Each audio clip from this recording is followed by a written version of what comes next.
Hakkari, Çukurca'da bulunan Çeliktepe Karakolu'nda normal bir gündü. Akşam yemeğinin ardından karakolda bulunan askerlere gece dersi verilmiş ve yatış vakti gelmişti. Karakola yapılacak haince pusudan haberleri olmayan komandolar yarın sabah tatbikat olacağı için erkenden uyumaya karar vermişlerdi. Komandolar sıcak yataklarında yavaş yavaş uykuya dalarken Çeliktepe Karakolu'nun batısında bulunan Konaklı Dağı'na yerleşen terörist birlikleri karakola saldırmak için son hazırlıklarını yapmaya başlamışlardı. Çeliktepe Karakolu'nun dört bir tarafında nöbetçi kuleleri olmasına rağmen olası bir terör saldırısı sadece nöbetçi kulelerinde bulunan askerlerle engellenemezdi. Çeliktepe Karakolu'nda bulunan askerlerin tam olarak uykuya dalmalarını bekleyen terörist birlikleri karakolun ışıklarının sönmesiyle saldırıya başlayacaklardı. Saat tam olarak 12'de karakolun bütün ışıklarının sönmesiyle beraber terörist birlikleri bulundukları mevkilerden Çeliktepe Karakolu'na saldırmaya başlamışlardı. Dışarıdan gelen silah seslerini duyan komandolar ne olduğunu anlayamamışlar ve acil bir şekilde cephanelik bölümüne silahlanmaya gitmişlerdi. Dışarıda olan biteni gören Çeliktepe Karakolu'nun en üst rütbeli komutanı Yüzbaşı Osman diğer komutanlarla beraber cephanelik bölümüne silahlanmaya gitmişti. Cephanelik bölümünde komandoları bulan Yüzbaşı Osman askerlerine teslim olmak ve isaret düşünülemez, şehadet esastır diyerek askerleriyle beraber karakolun dışında bulunan mevkilere yerleşerek teröristlerle ölümü göze alarak çatışmaya başlamışlardı. Yüzbaşı Osman yanında bulunan telsizle nöbetçi kulelerinde bulunan askerlerle iletişim kurmaya çalışmıştı. Ama kulede bulunan askerlerden en ufak bir ses bile gelmiyordu. Konaklı Dağı'ndan saldırmaya başlayan teröristlerin ilk hedefi nöbetçi kulelerinde bulunan askerleri şehit etmek olmuştu. Yüzbaşı Osman nöbetçi kulelerinde bulunan askerlerin şehit düştüğünü artık yavaş yavaş anlamaya başlamıştı ve bu olay onun teröristlerin karşısında daha öfkeli ve daha kontrolsüz bir yüzbaşı yapıyordu. Yüzbaşı Osman'ın yanında bulunan Mert Asteğmen komutanına teröristlerin sayılarının çok fazla olduğunu ve ellerinde de yeterli mühimmatın olmadığını bildirmişti. Bu durumu göz önünde bulunduran Yüzbaşı Osman bir tane daha şehit vermek istemiyordu. Hemen Ankara ile iletişime geçen Yüzbaşı Osman, Özel Kuvvetler Komutanlığı ile görüşmüş ve acil bir şekilde destek ekibe ihtiyacı olduğunu bildirmişti. Özel Kuvvetler Komutanlığı Yüzbaşı Osman'a Kuzey Irak'ta bulunan Bozkurt timini acil bir şekilde oraya yönlendirebileceğini söyledi. Yüzbaşı Osman ise Bozkurt timi bölgeye intikal edene dek askerleriyle beraber teröristlerle çatışmaya devam etti.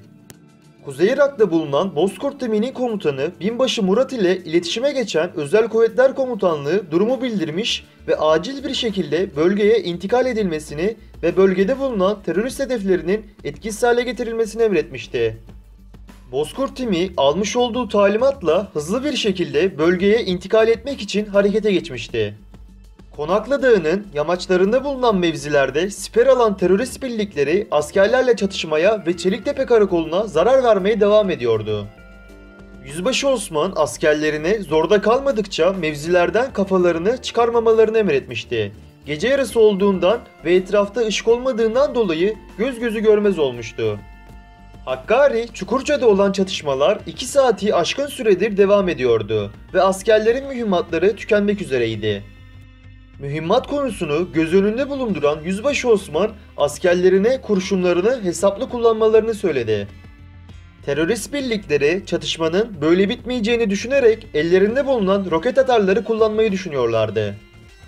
Halihazırda 2 tane roket atara sahip olan teröristler Çeliktepe Karakolu'nu havaya uçurmak için 2 roket atarı hazırlamış ve karakolu havaya uçurmak için terörist liderinden talimat bekliyorlardı. Yaklaşık 5 dakika önce bölgeye intikal eden Bozkurt timi siper almış ve Çeliktepe Karakolu'nu havaya uçuracak olan 2 roket atarlı teröristi başından vurarak etkisiz hale getirmişti. Bunu gören terörist lideri adamlarını kimin öldürdüğünü anlayamamış ve karakolu havaya uçurmak için 2 teröriste daha talimat vermişti. Bozkurt timinin keskin nişancısı Burak Asteğmen ellerinde roket atar bulunan 2 teröristi yine etkisiz hale getirmişti. Bozkurt timi Konaklı Dağı'nda bulunan terörist birliklerini teker teker sessiz bir şekilde etkisiz hale getiriyordu. Bu durumu en sonunda fark eden terörist lideri Abdullah bu gelenlerin Bordo Bereliler olduğunu fark etmişti.